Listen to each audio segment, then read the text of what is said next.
Comfort. Eddie took a long, hot bath once he was alone in his room. There were all kinds of small bottles placed on the rim, and he smelled them all one by one before pouring some fruity one in the bath for bubbles.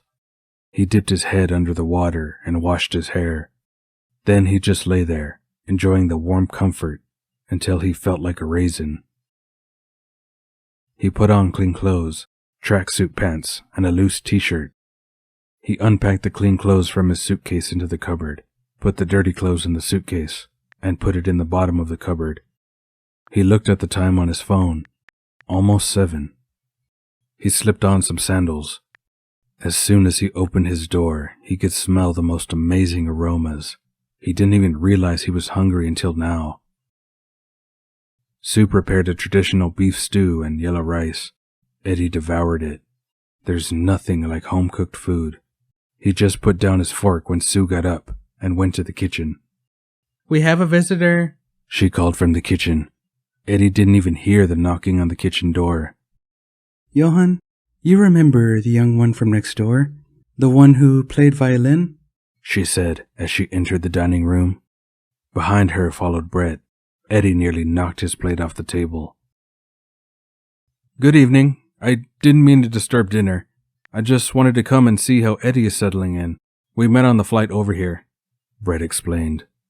"No bother. We just finished. Will you stay for some tea?" Johann asked.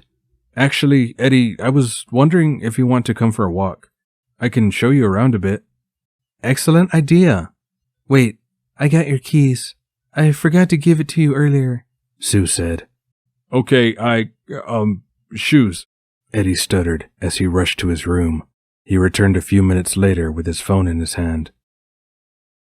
As they stepped into the street, Eddie was amazed it wasn't dark yet, as it was almost 9 p.m. "You have some explaining to do. Why didn't you tell me you lived next door?" "Well, then I wouldn't have had the joy of seeing your surprise just now." "Not fair." They strolled down the street slowly as the street lights started to light up one by one. Some kids were playing football on an empty plot, kicking up dust and shrieking in joy. They passed some uncles playing cards at a small table on the sidewalk. Further down, some aunties were sitting on the front steps of a bright blue house, talking. When they reached the bottom of the street, Eddie could see numerous little cafes in front of them. "Coffee?" Brett asked. Eddie nodded as they crossed the street. They went to sit at a table a bit further away from the other noisy patrons. The table had only 2 chairs. A candle was flickering in a glass. Other than that, the area was only lit up by the street lamps on either side of the street. "How is your father doing?" Eddie asks. Brett leans back in his chair and puts his hands behind his head. "I'm worried, to be honest. He's not himself. He can hardly sit upright in a chair." He leans forward, resting his head in one hand. "I need to find a way to get him to see a specialist. They are both against it, though." "Did they say why?" Eddie asks with concern.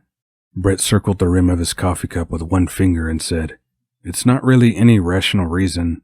Dad believes the doctors just want to take his money for something that's not that serious.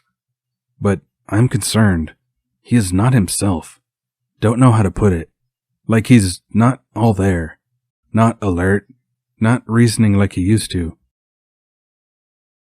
"Dude, that's sad. I don't know how to help, but you can always talk if you need to.